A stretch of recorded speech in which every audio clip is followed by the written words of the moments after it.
Good evening, everyone. On behalf of Shivani Center, I, Maitri Agarwal, would like to extend a warm welcome to all of you to the session Katha, the art of story writing. This session is based on the creation of compositions in Hindi and English literature and provides all of us the opportunity to learn how to write poetry, prose, stories and other genres of literature.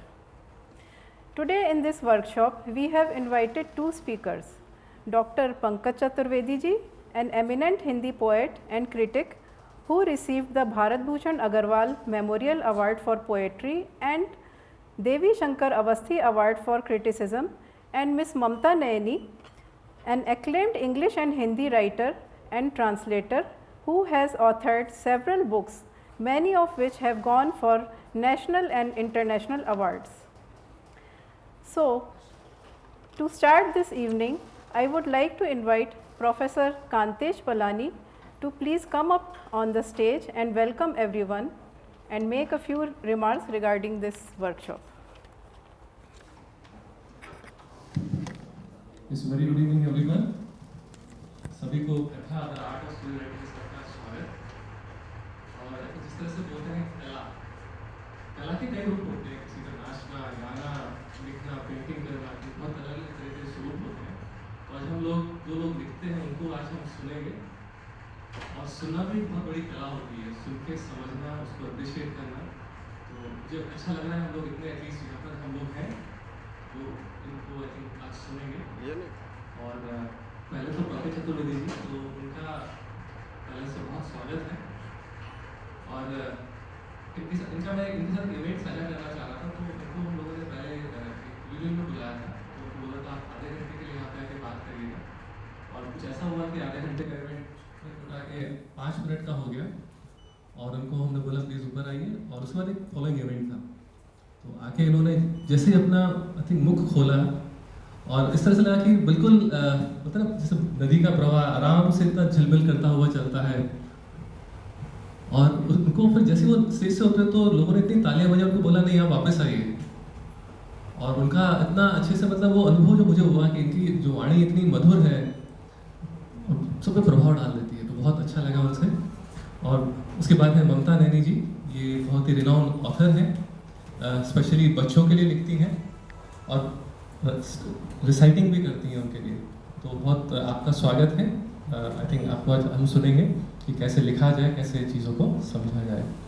तो I think with this small welcome to everyone. आप I think थोड़ा 30-35 minutes each speaker को हम लोग देंगे आज, और let us enjoy this evening and thanks to you. Thank you.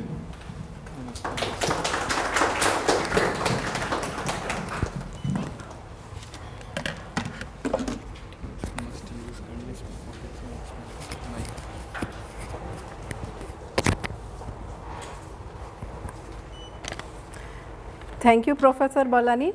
I would now like to invite our chief guest, Professor Braj Bhushan, to say a few words about this.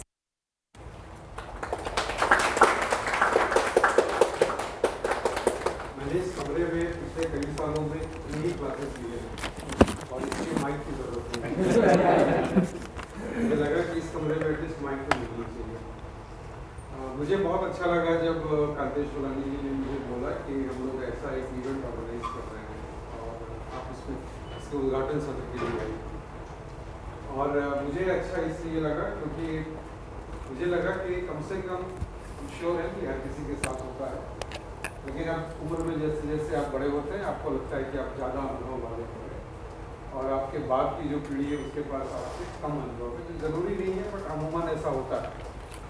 तो मुझे लगा कि आज की जो पीढ़ी है, जो आज जो शायद लिखना शुरू किए होंगे या करने वाले होंगे, अभिव्यक्ति अपने आप में बहुत ही यूनिक चीज़ है। हम सब अभिव्यक्त करना चाहते हैं अपने आप को, बोल कर करें, आप लिख सकते हैं। सर ने तो कहा कि आप डांस के माध्यम से, आप आर्ट के माध्यम से, पेंटिंग के माध्यम से, तो अभिव्यक्ति के अलग अलग तरीके हैं। और ख़ास तौर से जब मेरी पत्नियाँ बैठी, आज सुबह ही हम लोग चर्चा कर रहे थे बच्चों के साथ, डाइनिंग टेबल पर बैठे थे, तो हमने कहा कि जब आपके मन में विचार इतने ज़्यादा आने शुरू हो जाए कि एक वॉमिटिंग एक्सपीरियंस है कि अब बोल ही डालना है इस बात को। तो वैसे ही जब विचार में भाव ज़्यादा डोमिनेट हो जाएगा, अगर ज़्यादा ही भाव का उसमें पुट ज़्यादा होगा तब शायद आप गद्य और पद्य लिखना शुरू करेंगे, अदरवाइज वो निबंध के तौर पर आप लिखते हैं जिसमें उतना रस पढ़ने वाले को नहीं आता है। हिंदी के टीचर्स को आता होगा जो कहते होंगे कि इस विषय पर निबंध लिखें, या जैसे अखबारों में रिपोर्टिंग होती है बहुत ड्राई सी रिपोर्टिंग होती है जिसको आप खबर के की तरह पढ़ते हैं जिसमें रस नहीं मिलता। और कई बार जैसे खास तौर से आपको मुशायरों में अनुभव हुआ होगा, या कई बार आप अकेले में भी जब आप कहानी पढ़ते हैं या कविता पढ़ते हैं तो कई बार कुछ पंक्तियाँ आपके दिल में रह जाती हैं और कुछ पंक्तियाँ तो सालों साल रह जाती हैं। साइकोलॉजी में एक बहुत अच्छा डिस्क्रिप्शन है कि डिस्क्लोजर एक एट्रीब्यूट, मतलब आप अपने दिल की बात आप बता सकें। और मेंटल हेल्थ प्रॉब्लम्स उन लोगों को कम होता है जिनमें डिस्क्लोजर की टेंडेंसी ज़्यादा होती है। तो आपका कोई करीब हो और जिससे आप अपने दिल की बात कह सकें, और अमूमन ऐसे लोग बहुत कम मिलते हैं। आपको अगर 2-4 मिल गए ज़िंदगी में तो आप बहुत धन्य हैं, अदरवाइज शायद एक आदमी मिले वो भी नहीं। तो आपकी ज़िंदगी में कोई मिले न मिले उस पर आपका तो जोर नहीं है, लेकिन जो आपके वश में है वो ये कि आपके अपने मन की बात को आप गद्य और पद्य के माध्यम से बता जरूर सकते। और साइकोलॉजी का रिसर्च ये बताता है कि अगर डिस्क्लोजर आपने डेवलप कर लिया, आप अपने मन के भाव हैं आप गद्य के माध्यम से लिख लीजिए या पद्य के माध्यम से लिखिए, कुछ भी लिखिए, एक बार आपने डिस्क्लोज कर दिया तो वो नासूर बन के अंदर नहीं रहेगा। और अगर नासूर नहीं हो तो कोपीइंग आपका बहुत इफेक्टिव है और मेंटल हेल्थ की प्रॉब्लम होती है। तो हमें लगता है कि शिवानी सेंटर का ये जो है इवेंट ये मेंटल पॉइंट ऑफ व्यू से भी बहुत अच्छा है। कई बार जब आपको लगता हो कि पापा से बात कैसे बताएं या मम्मी को कैसे बताएं, कई बार होता है आप उतने खुले नहीं होते हैं अपने माँ बाप से। तो कई एक बार आपको कहानियों के माध्यम से ये प्रेरणा मिलती है कि अगर आप एक छोटा सा खत लेकर चुप टेबल पर छोड़ जाए। डायरी लिखना एक बहुत बड़ी कला हमेशा से मानी गई है।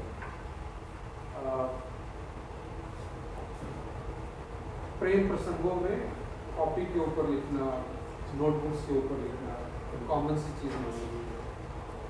और हमारे यहाँ आप भक्ति काल की कविताओं को आप देखिए तो प्रेम का वह रूप भी नहीं है जहाँ के दो इंसानों के बीच प्रेम चली रहती है, जहाँ हमारे यहाँ मतलब पीस के साथ, मतलब अपने गॉड के साथ, उस डिवाइन के साथ आप अपने आप को कनेक्ट करते हैं और बहुत खूबसूरत तरीके से ये अभिव्यक्ति है।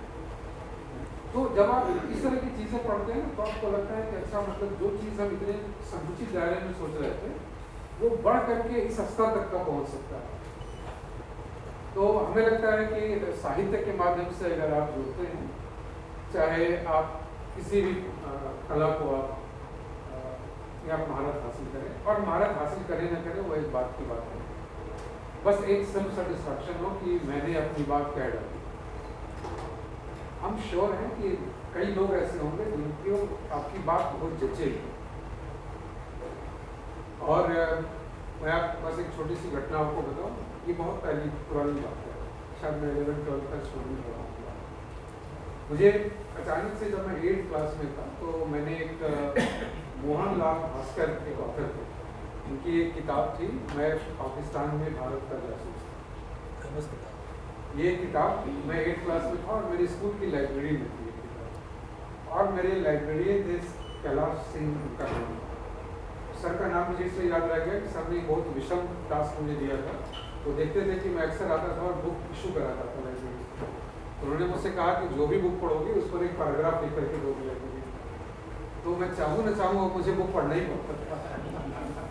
और उसी क्रम में मुझे ये पता नहीं कहाँ से ये किताब मिल गई, और ये किताब मुझे इतनी अच्छी लगी, शायद 5th या 6th पीरियड रहा होगा क्लास का, जब मैंने अगली पीरियड में गया, मैंने ये किताब ली, मैंने पढ़ना शुरू किया, और मैं मतलब क्लास में दूसरे क्लासेस के बीच में भी वो पलट के पढ़ता रहा। स्कूल बस में पढ़ा, घर आया तब पढ़ा, रात के 8 बजे वो किताब। मेरे ख्याल से करीब 250-300 पन्ने की किताब, और रात 8 साढ़े 8 बजे तक। मैं शुक्रगुजार हूँ, मेरे माँ बाप ने मना नहीं किया मुझे कि क्या कर रहे हो, है ना, बल्ब के नीचे बैठे हुए हो, तब से बैठे हुए हो, एक ही चीज़ पढ़े जा रहे हो, किसी ने कुछ मतलब को नहीं किया। और मैं दोपहर से शुरू करके देर शाम तक खत्म कर चुका था इसकी किताब। और जब मैं उस किताब को पढ़ रहा था, यकीन मानिए, अगर मुझे लगता था कि जैसे मैं वाकई एक एक पल को जी रहा हूँ, फेज है इसमें, बहुत सारे डिस्क्रिप्शंस हैं, और ये वो डिस्क्रिप्शंस थे जो मैं लाइफ में कभी, अब तो मैं विजुअलाइज कर सकता हूँ, तब मैं विजुअलाइज भी नहीं कर सकता था। जब आपकी खुद की दाढ़ी नहीं हो और उसमें लिखा हो कि खोज सिंह ने रात भर में अपनी पूरी दाढ़ी मूछ कर निकाली है, क्योंकि अगली सुबह आर्मी ऑफिसर्स इसके साथ सलूक करने वाले थे, आप विजुअलाइज कीजिए इस चीज़ को एक बच्चे के रूप में। तो मुझे लगा कि ये, अब मैं सोचता हूँ कि ये वाकई साहित्य में वो दम है जो आपको वो अनुभव करा सकता है जो आप कहीं अनुभव नहीं करें, कहीं अनुभव नहीं। उस किताब को पढ़ने के समय कक्षा 8 के छात्र के रूप में मुझे विजुअलाइजेशन का वो स्ट्रॉन्ग ये फील हुआ ना, आपकी इमेजरी कितनी स्ट्रॉन्ग हो जाती है।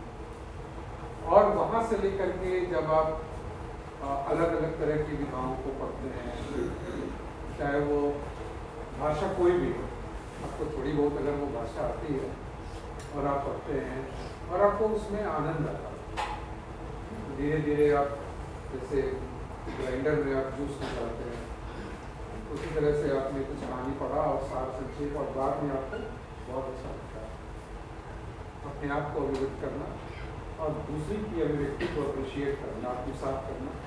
हमें लगता है कि दो ऐसी यूनिक एबिलिटी है, अगर वो आप में आ गया तो आप बहुत अच्छी ज़िंदगी हैं। मतलब आपसे बेहतर ह्यूमन बीइंग अगर नहीं है, जो बहुत कम शब्दों में अपनी बात कह दे और बिना कहे भी दूसरे की बात समझ जाए। दो पंक्तियाँ जिसको इमेजिन करें कि रीडिंग बिटवीन द लाइन्स थे, और बिटवीन द लाइन्स आप पढ़ना सीख जाए। तो मैं बहुत धन्यवाद दूंगा शिवानी सेंटर को, खासतौर से प्रोफेसर कांतेश फलानी, प्रोफेसर राघव वर्मा साहब को, कि आपने दो अमूल्य धरोहर यहाँ बुलाए हैं। और मैं उम्मीद करता हूँ कि जब आप पंकज जी को सुनेंगे और ममता जी को सुनेंगे तो निश्चित तौर पर कैसे चीज़ों को वो क्या कला है, वो क्या हुनर है, कैसे आप अपने आप को अभिव्यक्त करते हैं और कैसे दूसरे की अभिव्यक्ति को आप आत्मसात करते हैं, ये क्वालिटी कैसे डेवलप की जाए, वो निश्चित रूप से आप सीखेंगे। तो शिवानी सेंटर को, आयोजकों को बहुत बहुत धन्यवाद और कृतज्ञता दोनों इमिनेंट स्पीकर्स को, इनको आज thank you. Thank you very much, Professor Bhushan. Your supportive thoughts will motivate us to hold more such sessions in future. Now I would like to request Professor Bhushan to please come up on the stage and facilitate the session's speakers, Dr. Pankaj Chaturvedi and Ms. Mamta Naini.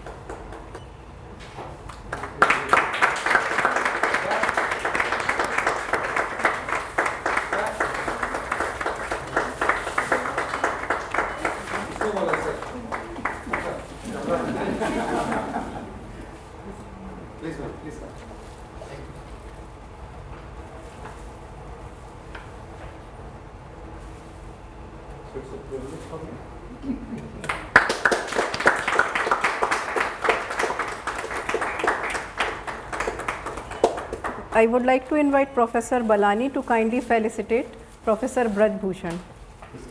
Welcome from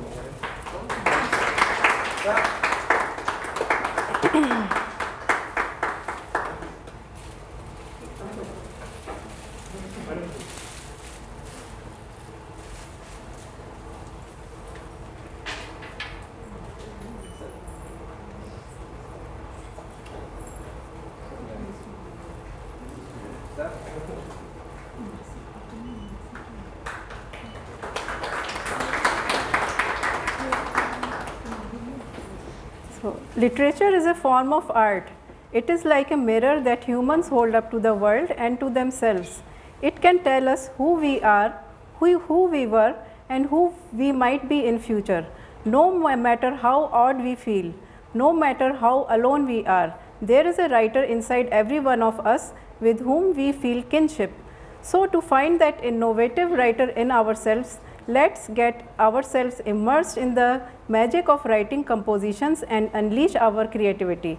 I would like to invite our first speaker, Ms. Mamta Naini, to the stage and share her thoughts on the wonders of literature and creative writing. Please welcome her with a big round of applause.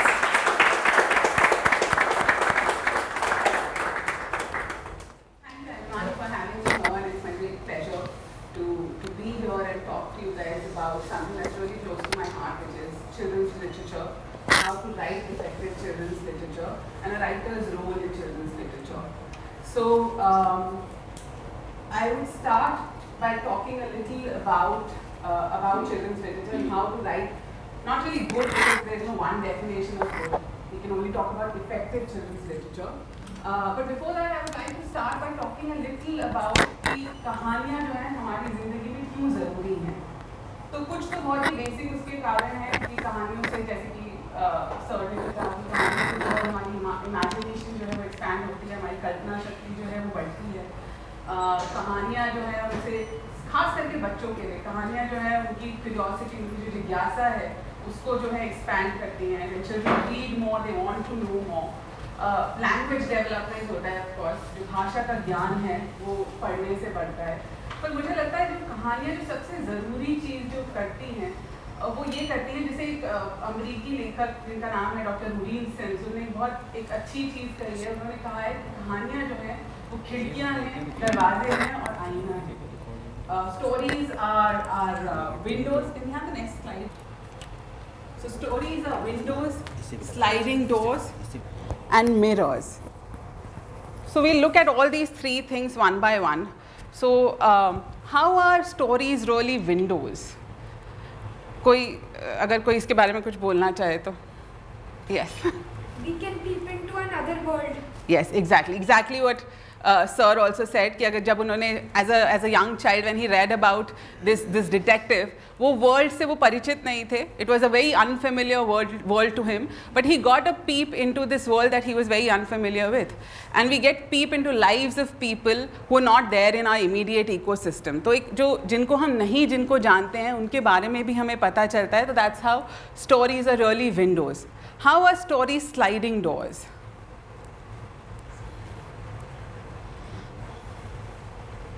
Gives us a new perspective. Yes. So how are stories sliding doors? Yes, you might read about something that you're not familiar with. Maybe you're not familiar with the context. Maybe you're not familiar with the kind of characters that are there in the story. But जब आप उनको पढ़ते हैं, उनके बारे में जानते हैं, तो you'll find something that you can find a connection with, जो आपके साथ resonate करेगा. So recently I was watching this documentary which is called In Search of a Good Song.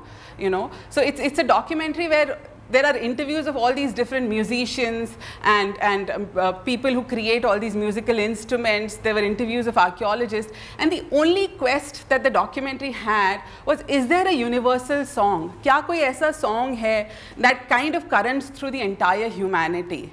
तो अगर आप stories पढ़ेंगे तो उसमें you'll find, and this universal song is the human emotion, is the human feelings that all of us have.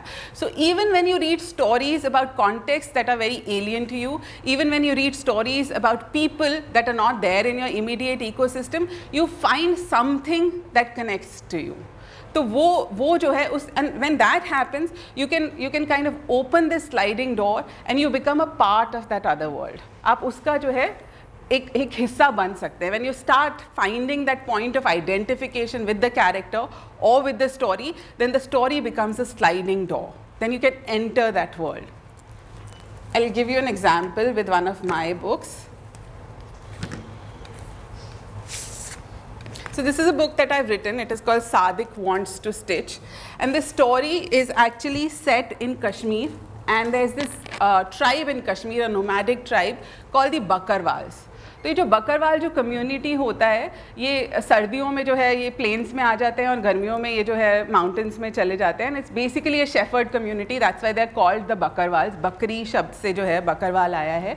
और ये जो story है इसमें Now the Bakarwal community, the men of the community tend to the sheep, but the women of the community, they do this very beautiful embroidery which is called the Bakarwali embroidery. And this embroidery, what is so different about this kind of embroidery is कि इस embroidery में कोई set patterns नहीं होते. So it is a very abstract form of embroidery. It totally depends on the mood of the women of the community. If one day they're feeling very, very sad, they might end up using a lot of grays and blues in their embroidery. If they're feeling happy, they might just use like very bright colors. So the story is about this little child who has lost his father a couple of years ago, and now he is responsible for tending to the sheep. He goes out in the meadows and the sheep graze there. And what he sees is his mother doing this beautiful embroidery, playing with all these wonderful colors. और इसको ये लगता है कि मुझे भी ये embroidery करनी है. But now his mother says that you can't because you are a boy, and the men of our community tend to the sheep, and the women of the community do this embroidery. So there are these very defined gender roles in the community. So if a child who is reading this book in Kanpur or maybe in Delhi or in Bombay or somewhere down south, the child might not know about the context. Maybe the child is not very familiar with the context. हो सकता है उसको कश्मीर के बारे में और इस community के बारे में और ये क्या करते हैं इनके बारे में उस बच्चे को कुछ भी ना पता हो. But I think when the child reads this story, the child will find pieces of them in the story by catching those universal feelings. So for example, the relationship between the mother and the son in the child in the book. Or the constricting social norms that we all have struggled with at some point in time. So उन चीज़ों से the child will try and establish a connection with the story. So that's how, and when that happens, that connection happens, the child will start seeing herself in the story. Okay, so that's how stories become sliding doors. Now we come to mirrors. So how are stories mirrors? Yes. Yes. So when you find there is a character in the story that thinks like you or has a context that is very familiar to yours, then you find an instant identification. And then when that happens, why is it important? Why is it important to have a reflection of yourself in these stories, especially for children? Because that kind of creates this glimmer of hope. जब आपको अपने जैसा कोई एक कहानी में मिलता है, तो आपके अंदर एक आशा की रचना होती है और आपको लगता है कि आप अकेले नहीं हैं. You are a part of a larger ecosystem. तो वो जो है स्पेशली बच्चों के लिए बहुत ज़रूरी है. तो मैं एक एग्जाम्पल यहाँ पे दिखाना चाहूँगी. Next slide, please. So there's this book that has been recently published by Room to Read. It is called मेरी आँखें. और इसमें जो बच्चा है, the child has squint eyes. Okay. Now we don't find those many books for children which have characters which are of diverse abilities. So here we have a child, and हम सबके immediate ecosystem में we must have met children who have squint eyes, right? But हमें कहानियों में इतना दिखता नहीं है वो कि ऐसे characters जो diverse abilities के हो. And it has not been handled in a very sad, soppy way. ऐसा नहीं है कि the story is only about this child's disability. It is a very light take on disability where the child says कि मेरी दो आँखें हैं और दोनों की आपस में बनती नहीं है, एक दिशा में देखती है और दूसरी दिशा में देखती है. So it's a very light take on diverse. And imagine a child who actually has squint eyes reading this book. So when that child finds that there is somebody who perhaps looks like him or has like abilities like him, that will create a certain amount of hope. And he won't feel alienated. He would find himself to be a part of the larger ecosystem. I remember when I was very young, I lost my father when I was about 4, and at that time I wasn't very high on reading. But the comics that were available at that time were Pinky, Billu, Chacha Chaudhary. We used to go to the library and issue like certain, and there were stories in the textbooks also. And all the stories, the kind of family structures that were there in the story were usually father, mother, children, or grandparents, father, mother, and children. So as a child, when you read those kind of stories, you feel that your family structure is not normal. It's kind of different. You're not a part of the mainstream. So you feel a little alienated when you read things like that. But when you find that there are diverse ways of living, diverse ways of being and becoming, then that creates a certain amount of hope in you. So that's why at that point, stories become mirrors. When you find your reflection or reflection of people around you in the stories, then they become mirrors.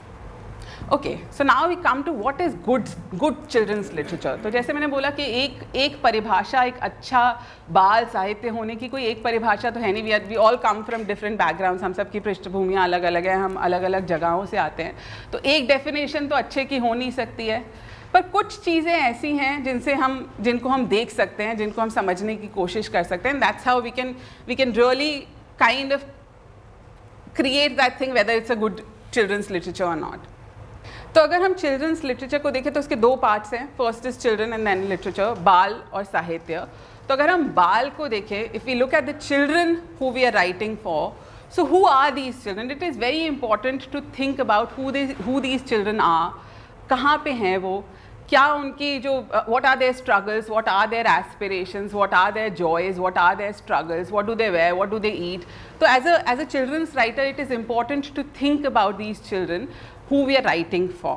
Okay, I'll give you an example. I think it was before the pandemic. I'd come to Kanpur for a children's festival, and there's this chain of schools in Kanpur which is called Nandalal Khanna chain of schools. And at that time I was launching a series of books which is called Off We Go series. So it is basically a series of 5 books on 5 different states, and it talks about the heritage of that state.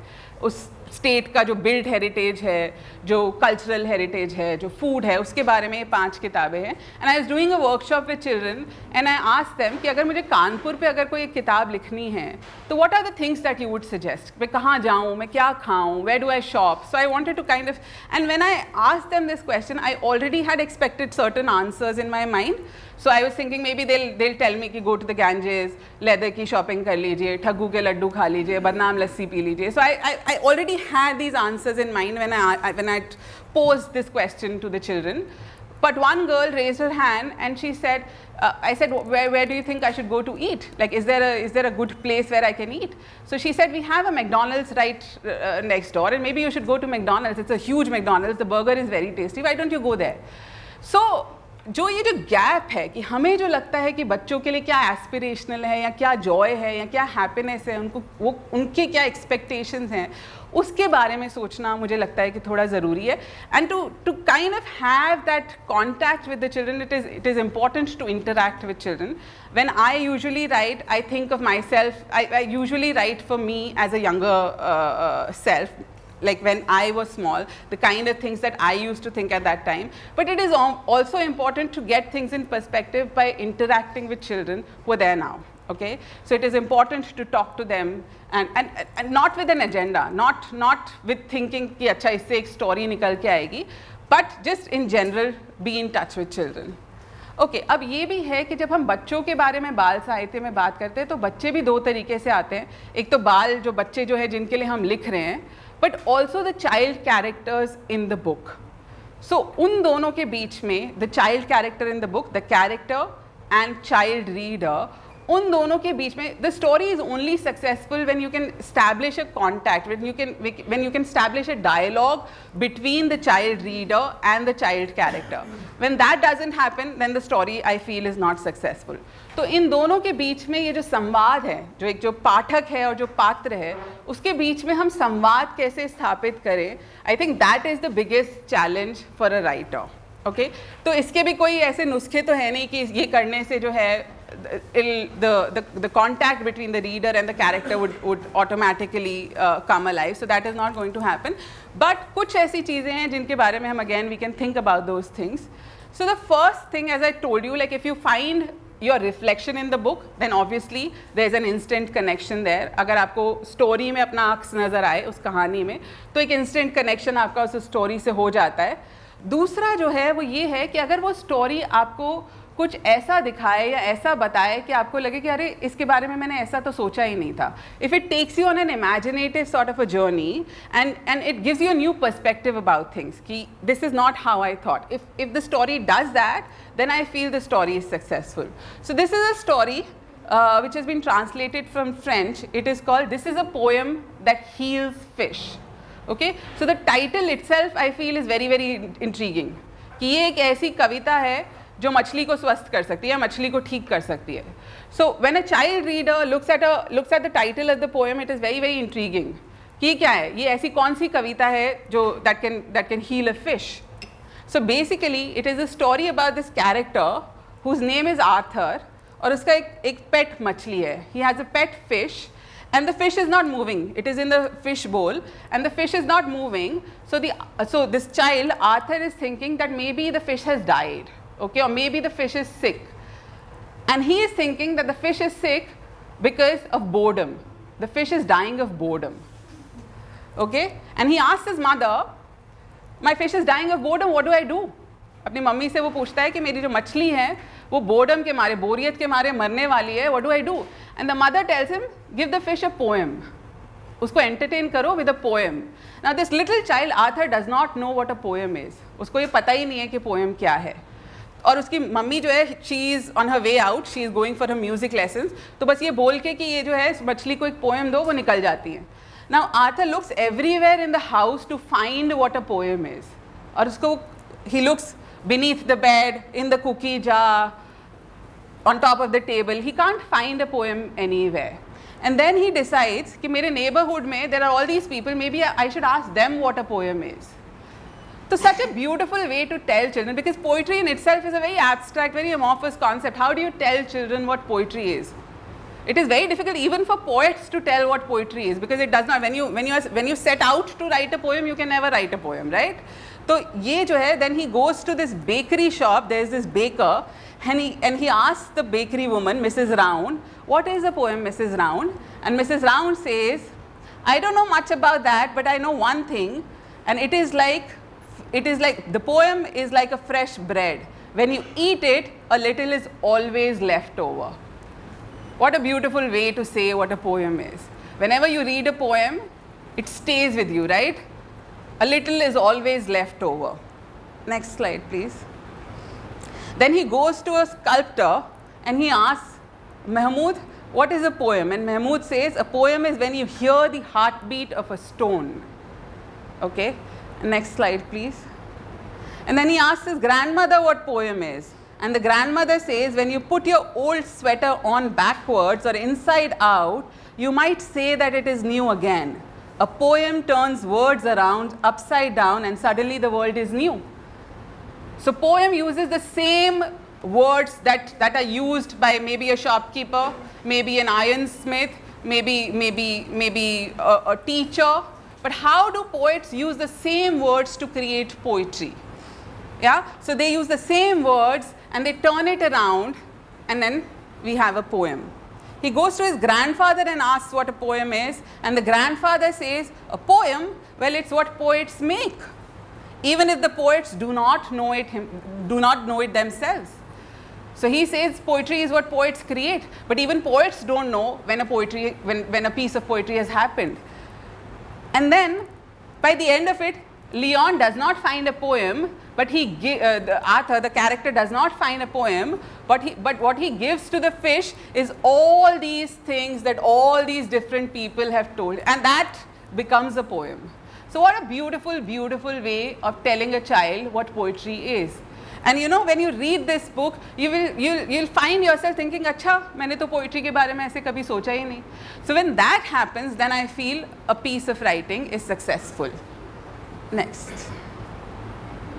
Okay, so since we were talking about how to establish a contact between a reader and the character in the story, the next I feel important point to discuss would be कि अगर आप एक piece of writing, especially for children, when it leaves the child with a question, एक उनके दिमाग में एक question छोड़ दे, एक प्रश्न छोड़ दे, कुरेदता हुआ कोई एक प्रश्न छोड़ दे, then also I feel that contact between the reader and character happens. So this book, for example, is a book that I've written which is called Amma Ke Liye Sari.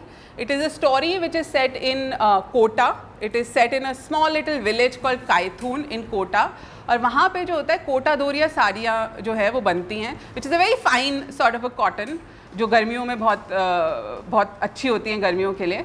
और जो स्टोरी की जो character है उसके जो parents हैं वो दोनों कोटा दोरिया साड़ियाँ बनाते हैं. And it's a poor, like the weavers of Kota Doria sari the community is very poor. It's a Muslim community, and there they create these saris, and her mother, the character, her mother creates these beautiful, beautiful saris, but she always sees her mother wearing these old, worn out salwar kameezes. And one day this little child asks her mother that you create such beautiful saris, why don't you wear one of them? And the mother says कि अगर मैं ये साड़ियाँ खुद पहन लूँगी तो हम खाएंगे क्या? And this child wonders कि हम साड़ियाँ तो नहीं खाते हैं, तो why is my mother saying कि अगर आप ये साड़ी पहन लोगी तो हम खाएंगे, अगर मैं ये साड़ी पहन लूँगी तो हम खाएंगे क्या? So that kind of brings her to this quest of why can't my mother wear something that she herself has created? You know, and that's the story with a lot of our weaver communities today. They can't afford the things that they create. So when a child, I think the tenderest hope that I have for this book is कि अगर एक बच्चे को पढ़ के ये लगे कि जो खुद बनाते हैं ये weaver वो ये क्यों नहीं afford कर सकते? If that leaves them with this question and that kind of leads them to, it can have a domino effect. They might think about consumerism. What is the difference between a want and a need? अगर ये सब प्रश्न जो हैं बच्चों के मन में आ जाएं, तो I think that also makes a piece of writing successful. Okay. The next thing that kind of helps establish that contact between a character and a reader is also कि अब ये हैं तो बच्चों की किताबें, but they have like these existential philosophies. Okay, these are not like, I feel children's literature is not only for children. It's actually age agnostic. Anybody, any age can read children's literature and get a lot out of it. Okay. And these are like basically philosophies which are distilled down to a child's level. और कई कहानियाँ ऐसी होती हैं जिनको आप multiple times, multiple levels में पढ़ सकते हैं. जैसे पढ़ते होती हैं ना, तो हर बार आप एक उसमें पढ़ेंगे तो आपको एक नई परत जो है आपके सामने खुलेगी. It's almost like कि आप एक sea में गोता लगा रहे हैं, every time you come back with a clutch of pearls. So if that happens, then also a piece of writing is successful. For example, this book, it's a very popular book. It's called The Rabbit Listened, and it's one of my favorites. Can we have the next slide, please? Okay. Okay. Yeah.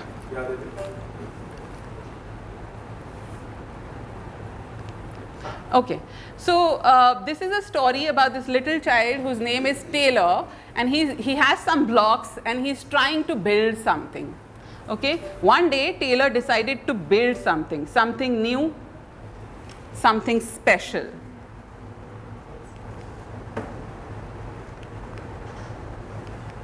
Something amazing. Taylor was so proud.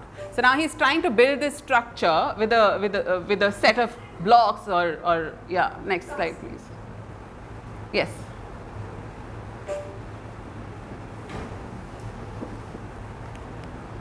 But then out of nowhere a murder of crows comes and destroys what this little boy has created.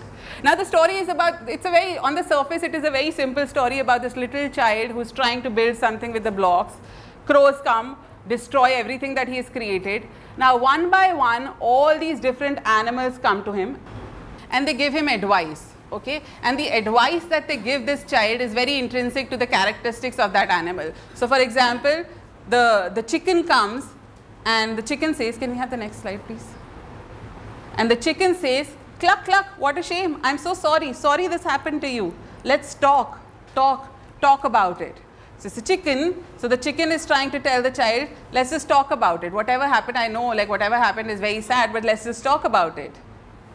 But Taylor didn't feel like talking, so the chicken left. Okay, can we have the next? Next comes a bear, an angry bear. Next slide please. And the bear is very angry. So the bear says, how horrible, I bet you feel so angry, let's shout about it. But Taylor didn't feel like shouting, so the bear left. The elephant knew just what to do. I can't fix this, we just need to remember exactly the things were. So you see, elephants never forget. They have this great memory. So the elephant is telling this little child, let's try to remember how exactly we built it around the first time. But Taylor didn't feel like remembering, so the elephant also left. And then the hyena comes and the hyena says, let's laugh about it. Ostrich says, let's hide and pretend nothing happened. We all know ostriches try to kind of bury their head in the sand and pretend as if nothing happened. So ostrich says, let's hide and pretend nothing ever happened. The kangaroo says, the previous slide please, what a mess, let's throw it all away. And the snake says, let's go knock down someone else's. So all these different animals come and they gave him advice on what to do. But Taylor was not ready. In the quiet, Taylor didn't even notice the rabbit. Now eventually a rabbit comes, he doesn't give him any advice, he just sits close to Taylor and he gives him his time. He says, okay, take your time. And when Taylor is ready, he tells Rabbit, let's build things again. So on the surface you'll find the story very, very simple, because there's this child who's trying to build something, all these animals come, they give him advice, he's not ready to take the advice, and eventually he does, a rabbit comes. But when you really think about it, it is a story about the various stages of grief. We all are trying to build something, right? We're all trying to build our lives, and so like it so sometimes happens that everything comes crashing down. So how do you deal with it? Like there are various stages, right? First you are stunned by whatever has happened, right? Then you are in a certain denial. ये मेरे साथ तो नहीं हो सकता. Then angry, why did it only happen to me? Then bargaining, why didn't it happen to somebody else? And then sadness, of course. And then eventually when you're ready to accept, you try to build your life again, right? So these various stages of grief, how do you tell children about these various stages of grief? How do you tell them about loss? So this is an important book, I feel, and this does this so beautiful. All these animals are inside us, right? It's like the snake is inside us, the ostrich is inside us. Sometimes we try and pretend nothing ever happened, right? So this is a story about, and this can be read, and it's not just about the text in the story, it can also be in the illustrations, in the pictures, especially for children. A lot of details that you don't notice the first time around when you read these kind of books, you notice when you read the book multiple times. So that is also important in children's books. Okay. So एक तो ये हो गया कि आप उसको multiple layers में आप एक स्टोरी को, एक नैरेटिव को पढ़ सकें, पर ज़रूरी नहीं है कि हर स्टोरी से आपको कुछ सीख मिले, ये भी ज़रूरी नहीं है. If you are only having fun, if a child is only having fun reading that story, that is also a successful story. And I feel that is the most successful story. Jaise, there's this famous author whose name is David Walliams, and he says that reading a book should be like eating an ice cream. So while you're having it, you enjoyed it fully. खत्म हो गया तो खत्म हो गया, but आप खा रहे थे तब आपको बहुत मजा आया.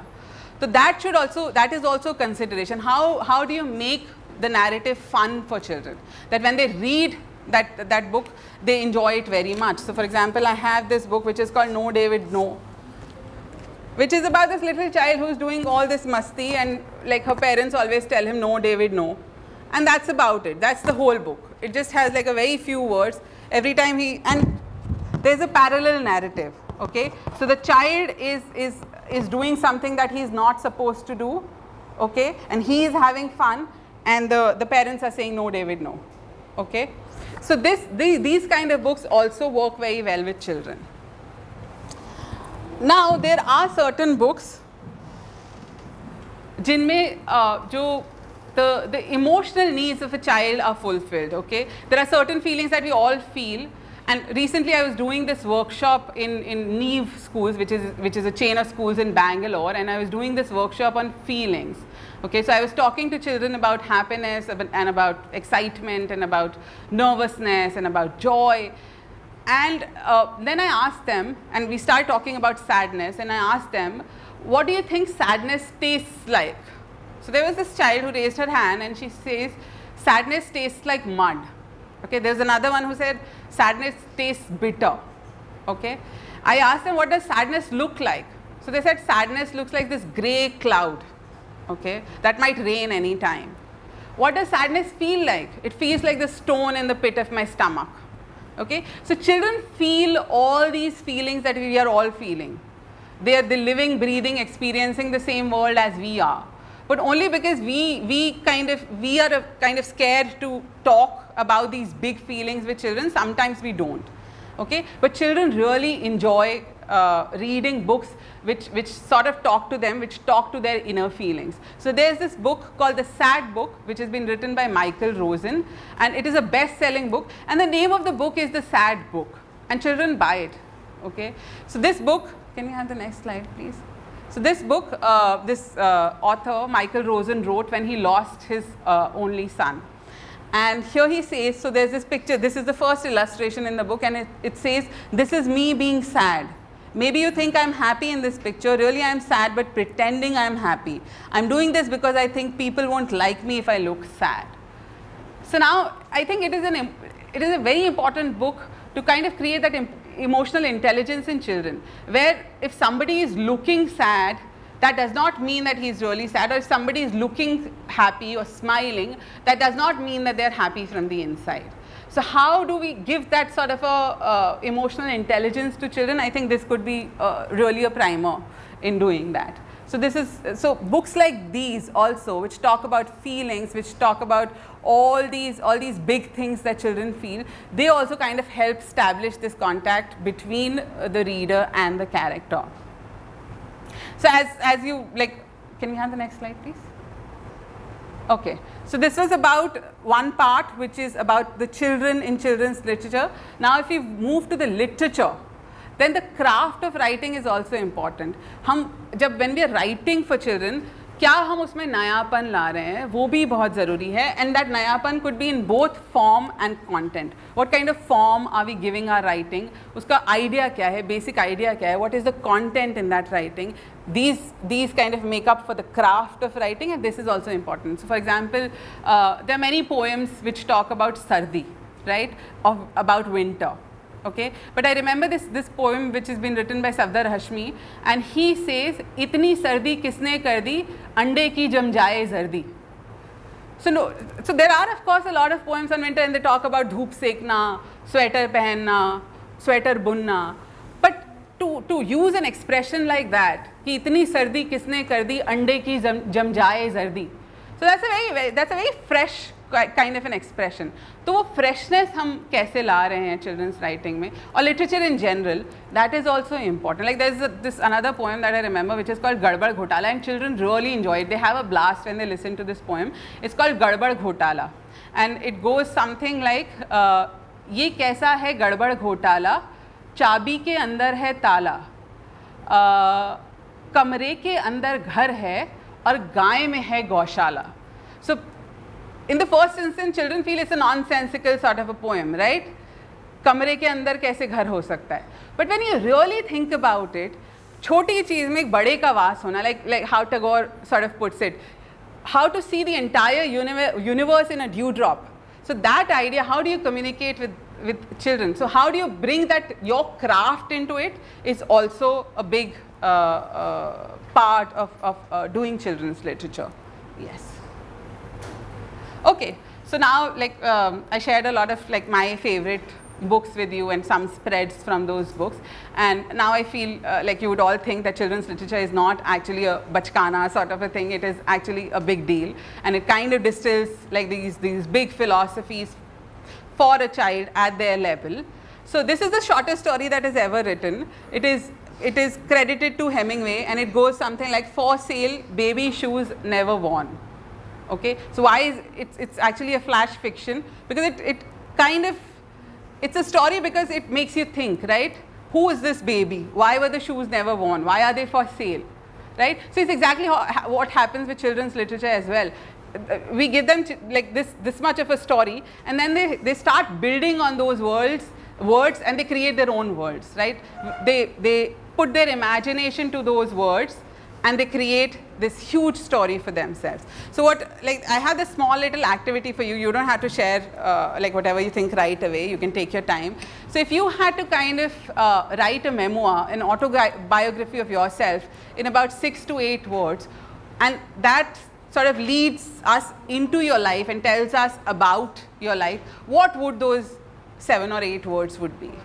So yeah, like if anybody has any thoughts, you can share with me right away. If not, like whenever you go back, think about it. Any questions, I would be very happy to answer if you have any questions.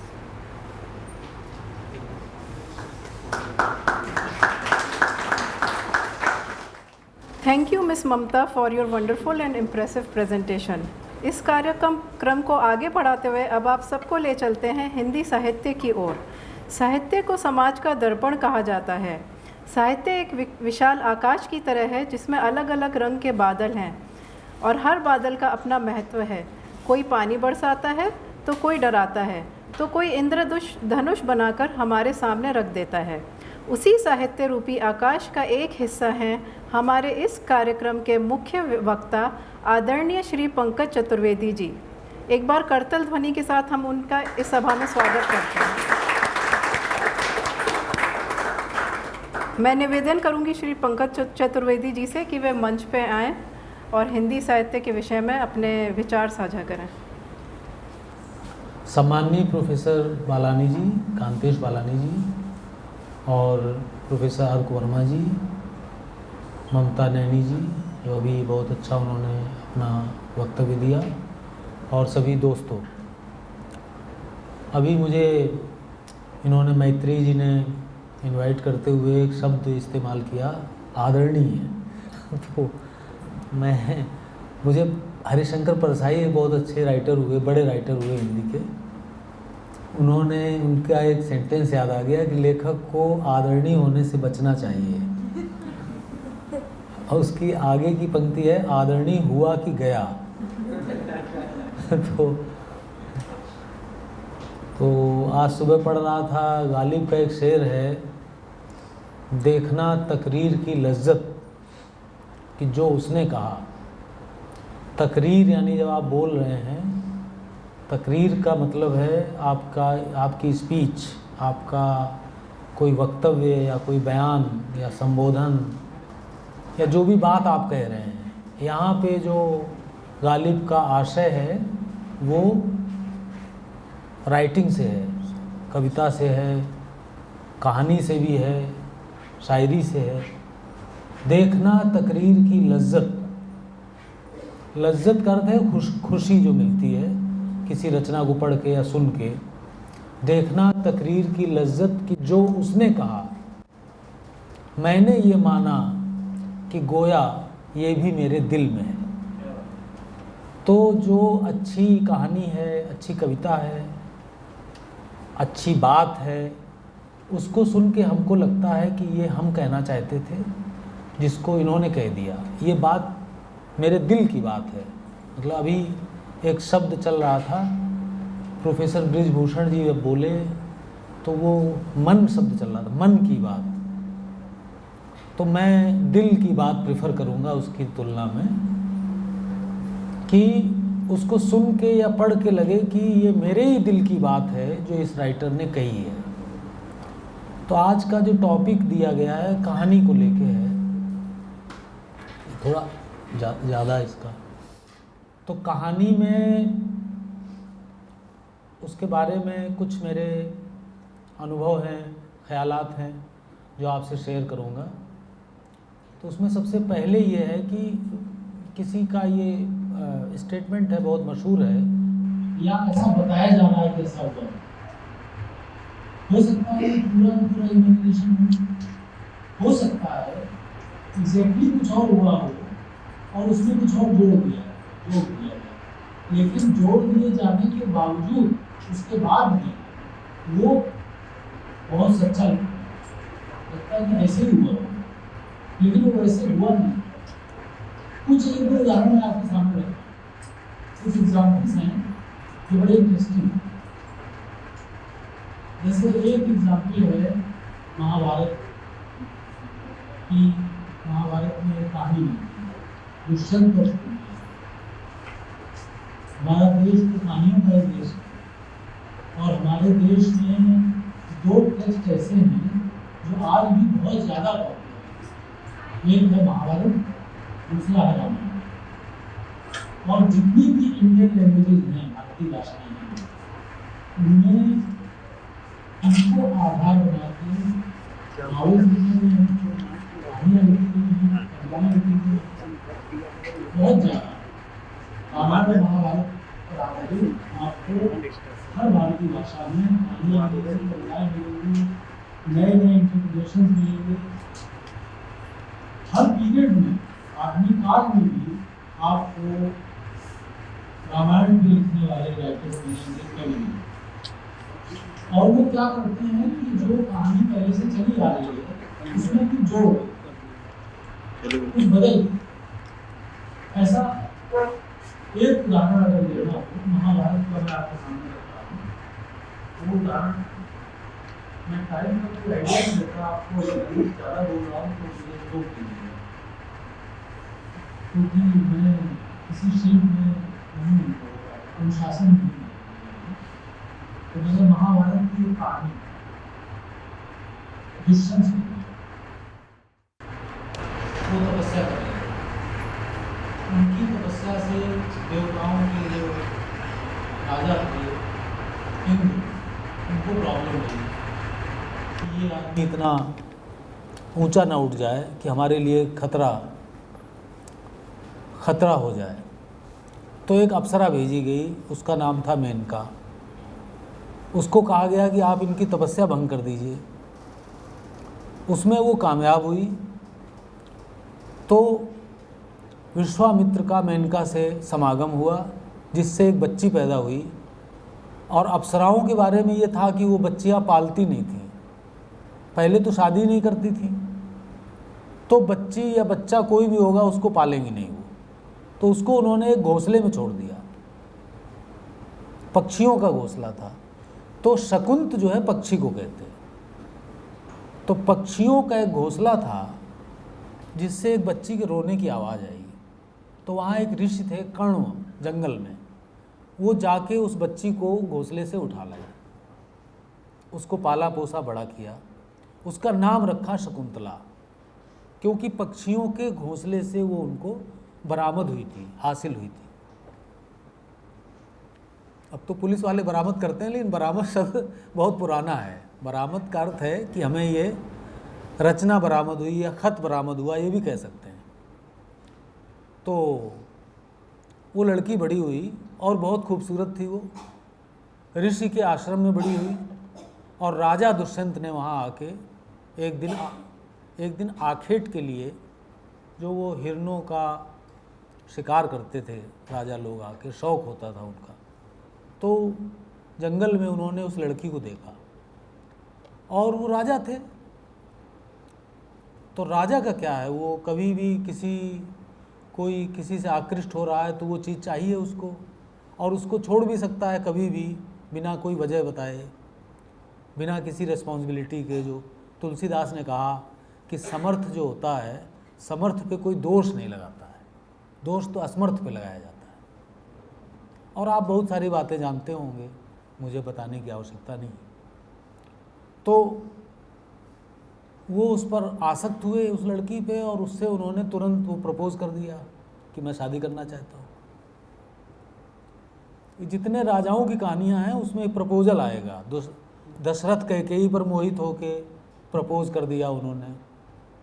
तो उनके पिताजी ने, जो कैकेयी के पिता थे, उन्होंने एक शर्त रखी कि एक शर्त पर मैं ये शादी के लिए तैयार हो सकता हूँ कि ये जो लड़का होगा मेरी बेटी से, वही अयोध्या का राजा होगा। ये वाल्मीकि रामायण में है। बाद में इसको ऑमिशन कर दिया गया, इसका ऑमिट करके इसको गायब कर दिया तुलसीदास ने, और कैकेयी को विलेन बना दिया। मतलब उसकी कोई गलती नहीं थी। उसके पिता ने, एक शब्द आता है वाल्मीकि रामायण में, राज्य शुल्क। राज्य शुल्क का अर्थ है कि जब कोई वादा करके राजा किसी लड़की से शादी करता था तो इसको कहते थे उसने राज्य शुल्क दे के शादी की। तो दशरथ ने राज्य शुल्क दिया था, यानी ये वादा किया था कि कैकेयी से होने वाले बच्चे को मैं अयोध्या का राजा बनाऊंगा। बाद में भुला दिया उन्होंने, जो राजाओं की आदत होती है, आज भी है, वो वादा करते हैं। क्या हुआ था, वो भारत सरकार के राजपत्र में वादा किया गया था कि इस देश का एक लोकपाल होगा। यूपीए गवर्नमेंट ने वादा किया था, आज तक इम्प्लीमेंट नहीं हुआ। एक नहीं, हजारों बातें हैं ऐसी, और बातें हैं, वो भी कह दूंगा तो ये होगा कि ये राजनीति कर रहे आए आईआईटी में, इसलिए मैं उधर नहीं जाऊंगा। कोशिश करता हूँ कि उधर ना जाऊँ, फिर भी मुंह से एक आध बात निकल जाती है, माफ़ कीजिएगा। तो उन्होंने वादा किया, भुला दिया। दुष्यंत ने प्रपोज किया तो शकुंतला ने पहले यही कहा कि मेरे पिता आश्रम में नहीं हैं, आज की भाषा में कहें तो आउट ऑफ स्टेशन है, तो जब आएंगे तब उनसे पूछ के बताऊंगी। उनकी सहमति चाहिए। राजा ही कैन नॉट वेट, आएंगे तो बताएंगे। वो किस बात का राजा है फिर? उसने कहा नहीं नहीं, इमीडिएट मुझे यहाँ चाहिए, ये आएंगे तब बताएंगे, ये सब नहीं। ये महाभारत में लिखा हुआ है। आप में कोई चीज़ आपको, जो रामायण में राजशुल्क वाली बात लिखी है और महाभारत में ये लिखा हुआ है कि उन्होंने कहा मैं प्रतीक्षा नहीं कर सकता, इतनी सुंदर स्त्री के लिए मैं प्रतीक्षा करूं कि उसके पिताजी जब आएंगे तो बताएंगे। तो शकुंतला ने फिर ये कहा कि ठीक है, हम तैयार हैं, बस वही शर्त उन्होंने भी रख दी कि मेरा लड़का राजा बने हस्तिनापुर का। ये तो महाभारत के वो है ना, दुष्यंत, उनसे जो बेटा हुआ भरत नाम हुआ उसका। और ये कहा जाता है कि उसी के नाम पे इस देश का नाम भारत पड़ा। वन ऑफ द इंटरप्रिटेशंस है। भारत नाम क्यों है उसके बहुत सारी व्याख्याएं हैं, जिनमें से एक व्याख्या ये है कि दुष्यंत के पुत्र भरत के नाम पर, जो शकुंतला और दुष्यंत का पुत्र था, तो अब वो राजा का क्या है, वो तुरंत हाँ कर देता है, ठीक है तुम्हारे लड़के को राजा बनाएंगे। तो वो शादी हो गई, तुरंत शादी हो गई तो संबंध स्थापित हुआ। संबंध स्थापित हुआ तो राजा वो चला गया, जबकि पिताजी आएंगे तब ठीक है, तब मिलेंगे तब। तो वो संबंध वगैरह के बाद दुष्यंत अपनी राजधानी लौट जाते हैं। इधर कर्ण ऋषि आते हैं, भरत का जन्म होता है। भरत जब पर्याप्त बड़ा हो जाता है तो कर्ण ऋषि कहते हैं कि अब बेटी तुम्हें अब अपने पति के पास जाना चाहिए, बच्चा भी बड़ा हो गया है। तो ये अपने बच्चे को लेके जाती है और दरबार में जाके महाराज के कहती है कि आप वन में आए थे, आपने प्रस्ताव रखा था, मैंने ये शर्त रखी थी, वो शादी हुई, गंधर्व विवाह हुआ। गंधर्व विवाह ने प्रकृति को साक्षी रख के विवाह हुआ। अब तो कोर्ट मैरिज भी आ गई है। पहले तो पंडित हैं तो ठीक है, नहीं तो ऐसे ही चांद को साक्षी रख के, सूर्य को साक्षी रख के, नदी को साक्षी रख के विवाह हो जाता था। तो ऐसा हुआ, फिर ये बच्चा हुआ, यही बड़ा हो गया है, इसी को राजा बनाने का आपने वादा किया था। तो उसने बहुत गालियां दी दुष्यंत। ये महाभारत में लिखा हुआ है, गालियां यानी अपशब्द। उसने कहा ये सब झूठ है, मैं कभी नहीं मिला, कोई संबंध नहीं बना, तुम झूठ बोल रही हो। और उसके कैरेक्टर पे भी आरोप लगाया, तुम मिथ्या भाषणी हो, व्यभिचारिणी हो, निकलो यहाँ से बाहर दरबार से मेरे। ये महाभारत में लिखा हुआ है। अब वो फिर बाद में कोई आकाशवाणी होती है कि राजा तो गलती कर रहा है, तो मतलब ये अन्याय कर रहा है, ऐसा कुछ होता है उसमें महाभारत में। लेकिन अब इस कहानी को लेके कालिदास ने एक नाटक लिखा, महाकवि कालिदास, अभिज्ञान शाकुंतलम। उसमें एक चीज़ जोड़ दी, वो थी अंगूठी, कि दुष्यंत ने अंगूठी दी थी और अंगूठी पर राज चिन्ह अंकित था। अंगूठी जब वो पानी पी रही थी रास्ते में किसी नदी में, तो अंगूठी उसमें गिर गई, मछली के पेट में चली गई। मछली को एक मछुआरे ने पकड़ा, मछुआरे ने जब मछली का पेट चीरा तो उससे अंगूठी निकली। ये अंगूठी नहीं है मूल कहानी में, ये बाद में जोड़ी गई है। अब हम जब अभिज्ञान शाकुंतलम पढ़ेंगे तो हमको बहुत सच्ची बात लगेगी। तो कहानी के बारे में मैं आपसे ये कहना चाहता हूँ कि कहानी पढ़ते समय या सुनते समय इस चक्कर में मत पड़िए कि ये सच्ची है कि झूठी है, ये इसका कोई फ़ायदा नहीं होगा। उसका मैसेज क्या है? एक हनुमान नाम के वानर थे। अब वानर कह दें तो हो सकता है आपराधिक मान लिया जाए कि आपने उनको बंदर कैसे कह दिया, लेकिन ठीक है, वो देवता थे, देवता माने जाते हैं। लेकिन एक बंदर कैसे समुद्र छलांग सकता है? आप सोचिए, क्या ये साइंटिफिक है? क्या ये संभव है? नहीं संभव है। अब आप कहते हैं ये बकवास है, तो आप फिर साहित्य से इंटरेक्ट नहीं कर पाएंगे। अगर आप उसको झूठ कहेंगे, अगर आप असंभव कहेंगे, बकवास कहेंगे, तो आप उसके मैसेज को नहीं समझ पाएंगे। उसका मैसेज क्या है, उससे निकलता क्या है? तो कहानी में सबसे इम्पॉर्टेंट चीज़ ये है मेरे ख्याल से कि उसका सच है कि झूठ है। मुझसे लोग कहते हैं आप राम की क्यों बात कर रहे हैं, कृष्ण की बात क्यों कर रहे हैं? ये इतिहास नहीं है, ये माइथोलॉजी है। मैं भी सहमत हूँ कि माइथोलॉजी है। माइथोलॉजी और इतिहास में फ़र्क होता है। इतिहास वो है जिसके आर्कियोलॉजिकल एविडेंसेज हों, पुरातात्विक साक्ष्य हों, ये सिद्ध किया जा सके कि ये व्यक्ति था, इतने साल जिया। जैसे गौतम बुद्ध थे, 80 वर्ष जिए, 29 वर्ष की उम्र में उन्होंने संन्यास ले लिया, 6 साल तपस्या की, इसके बाद कहा कि मुझे सत्य मिल गया है। इसके बाद उन्होंने कहा कि दुख सत्य है और दुख से मुक्ति के ये उपाय हैं, और 80 वर्ष की उम्र में डायरिया से उनकी डेथ हुई। तो वो इतिहास पुरुष हैं, माइथोलॉजिकल कैरेक्टर नहीं है। अब रामचंद्र जी के बारे में आप किताब पढ़ेंगे, जब बहुत गंभीरता से पढ़ने जाएंगे तो उसमें लिखा होगा कि फिर वो उन्होंने सिंहासन पर बैठे और 10,000 साल तक राज्य किया। ये मिलेगा, रामायण में मिलेगा। तो क्या ये संभव है कि 10,000 साल तक कोई राजा बना रहे? और कितनी बोरियत होगी अगर ऐसा हो। मतलब जीवन भी तो थका देता है ना, एक ऊब पैदा करता है। अब कोई यहाँ तो अभी हम थक जा रहे हैं, 10,000 साल में तो एक बहुत भयानक स्थिति होगी। मतलब इसलिए मृत्यु कोई बहुत ख़राब चीज़ नहीं है अगर आप मुझसे पूछें तो। कहानी में ऐसी कहानियाँ हैं, जैसे अब रामचंद्र जी की कहानी ले लीजिए। एक ये मछली अंगूठी वाली हो गई, उन्होंने अंगूठी जोड़ दी।